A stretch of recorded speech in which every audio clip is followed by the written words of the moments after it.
हाय, मैं हूं सौरभ देवल और इस वीडियो में लेके आया हूं आपका पहले ही पार्ट से प्रकाश का परावर्तन और अपवर्तन से क्वेश्चन, फोकस दूरी और प्रतिबिंब और वस्तु तक की दूरी जो है बी ज्ञात करने का फार्मूला, जो कि प्रतिबिंब की स्थिति के लिए बोला जाता है। तो मैंने पिछले वीडियो में बताया भी था। पिछले वीडियो में आप लोगों को फोकस दूरी और वक्रता जो त्रिज्या के बीच संबंध वाले कुछ क्वेश्चन कराए हुए थे, तो इसमें हम कुछ क्वेश्चन और लेके आए हैं। तो इसे हल करने से पहले आप लोगों को दर्पण का जो सूत्र है फोकस दूरी का, वो पता होना चाहिए अच्छे से।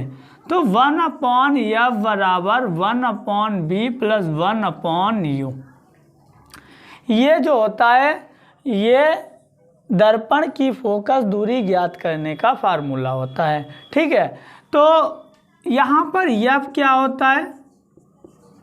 दर्पण की फोकस दूरी।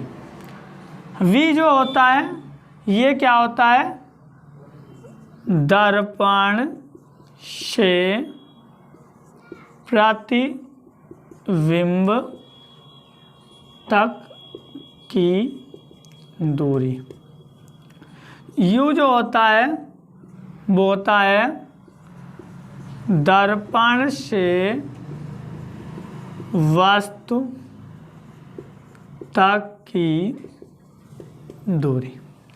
तो जो हमारा दर्पण की फोकस दूरी ज्ञात करने का जो फार्मूला है वो होता है 1/F बराबर 1/B प्लस 1/U। तो जो F होता है वो क्या होता है? दर्पण की फोकस दूरी।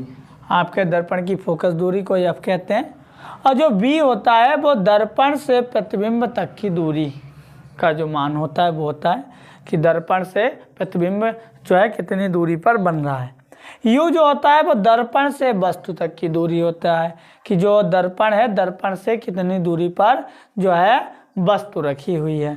ये चीज़ आप लोग याद रखें। ठीक है, अब जो 1/F बराबर 1/B प्लस 1/U होता है, तो अवतल दर्पण और उत्तल दर्पण के इनके मान कैसे लिए जाते हैं? निगेटिव पॉजिटिव मान आपको पता रखना होगा, कहाँ पर निगेटिव और कहाँ पर पॉजिटिव लिया जाएगा। तो अवतल दर्पण की बात कर लेते हैं। आप लोगों के लिए ये बहुत इम्पोर्टेंट है, तो ये जो है आप लोग अच्छे से तैयार कर लें और इसे याद रखें। और ये जो अवतल दर्पण के लिए F, V और U का मान कैसा होता है, पॉजिटिव कहाँ पे होता है, निगेटिव कैसा होता है, तो ये चीज़ भी ध्यान रखें क्योंकि ये बहुत इम्पोर्टेंट है। तो हमारा जो अवतल और उत्तल दर्पण, देखो अवतल जो दर्पण होता है वो इस टाइप का होता है, ठीक है, और जो उत्तल दर्पण होता है वो इस टाइप का होता है। ठीक है, तो ये चीज़ें आपको पता होनी चाहिए। तो अवतल दर्पण में जो फोकस दूरी होती है वो सदैव कैसी होती है? निगेटिव होती है, ऋणात्मक होती है। क्यों? क्योंकि देखो क्या होता है, आपका फोकस दूरी कहाँ पे होगी? यहाँ पे होगी फोकस दूरी, ये वक्रता केंद्र।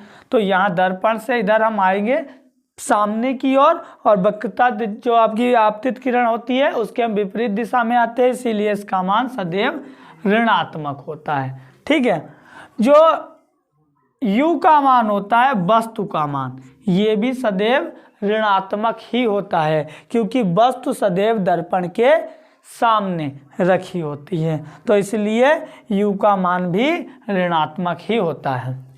जो V का मान धनात्मक और ऋणात्मक दोनों हो सकते हैं जो अवतल दर्पण में। क्यों?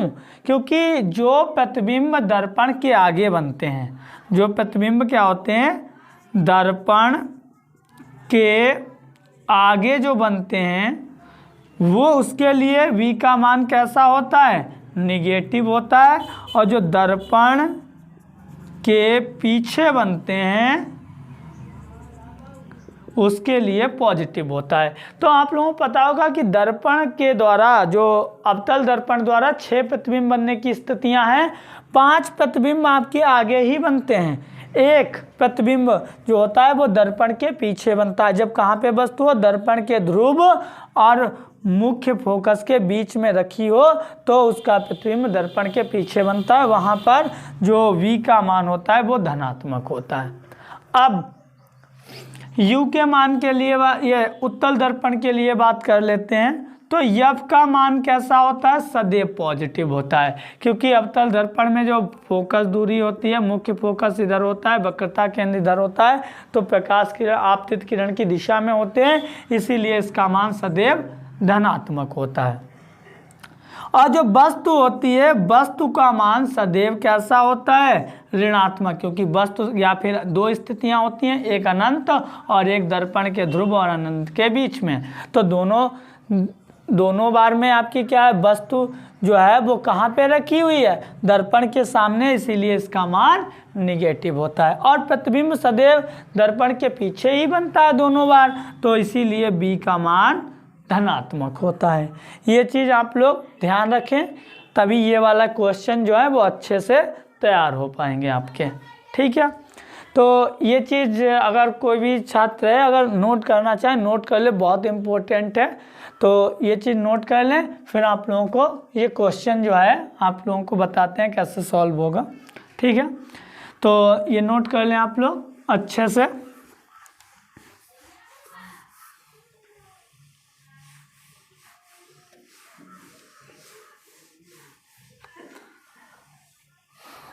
अब देखते हैं क्वेश्चन। एक अवतल दर्पण की फोकस दूरी 15 सेंटीमीटर है। एक अवतल दर्पण दे रखा है, उसकी फोकस दूरी जो है वो 15 सेंटीमीटर है।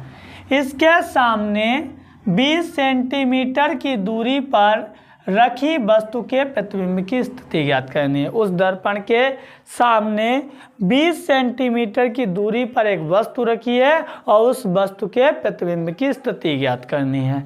तो सबसे पहले हमें क्या दे रखा है, फोकस दूरी। फोकस दूरी कैसी है, माइनस की होगी, क्योंकि अवतल दर्पण है। इसके सामने 20 सेंटीमीटर की दूरी पर वस्तु रखी है, तो वस्तु तक की दूरी को हम क्या बोलते हैं, u बोलते हैं। कितनी है भाई, 20 सेंटीमीटर। और u का मान भी हम कैसा लेते हैं, निगेटिव लेते हैं। ठीक है, अब हमें निकालना है किसका, v का मान निकालना है। ये अब फार्मूला आप लोगों को पता है, 1/f बराबर 1/u प्लस 1/b लिख लो चाहे तो, v प्लस 1/u। अब v का मान निकालना है, u को इधर भेज दो, तो 1/f, ये इधर आया काय का हो गया माइनस का, 1/u को लाएंगे क्योंकि v का मान निकालना है। तो आपका जो फार्मूला निकल के आया 1/b बराबर 1/f माइनस 1/u। ठीक है, तो आप लोगों को अब v का मान जो है निकल आएगा। कैसे, देखो 1/f का मान क्या है, -15, u का मान कितना है, -20। ये माइनस को ऊपर ले लिया, -1/15, माइनस माइनस ये प्लस हो जाएगा। अब 15 और 20 में लासा लोगे तो कितना आएगा, 20 और 15 में 60 आएगा। तो 15 चक्कू 60, 4 बार आए, 4 की -1 से गुणा हुई, -4, प्लस है यहाँ पे तो प्लस। 20 को भाग किया, 20 तिया 60, 3 बार आए, 3 की 1 से गुणा हुई 3। अगर 4 है माइनस के तो 3 कैसे हैं, प्लस के, तो 4 में से 3 गया, 1 बचा, माइनस के ज़्यादा है, माइनस के बटा 60। तो 1/b बराबर -1/60। तो हमने क्या किया, तिरछी गुणा b की 1 से, तो यहाँ पे b बराबर क्या आ जाएगा, -60 सेंटीमीटर। तो आप लोगों को देखो दिख रहा है क्या कि जो b का मान आया है -60 आया है, मतलब प्रतिबिंब कहाँ पे बनेगा, प्रतिबिंब जो है वो दर्पण के सामने ही बनेगा।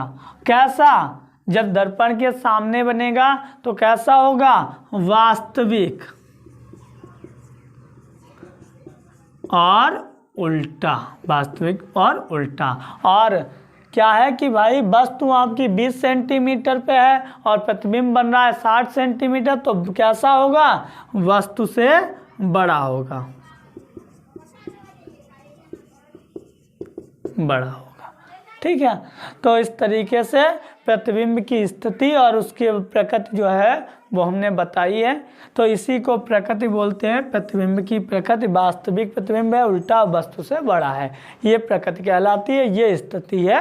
तो इस तरीके से आप लोगों के क्वेश्चन लगते हैं और आप लोगों को और भी क्वेश्चन मिल जाएंगे। और ये 4 नंबर में क्वेश्चन आ जाता है, कभी कभी 3 नंबर में आ जाता है, तो इसे अच्छे से तैयार कर लें। Thank you.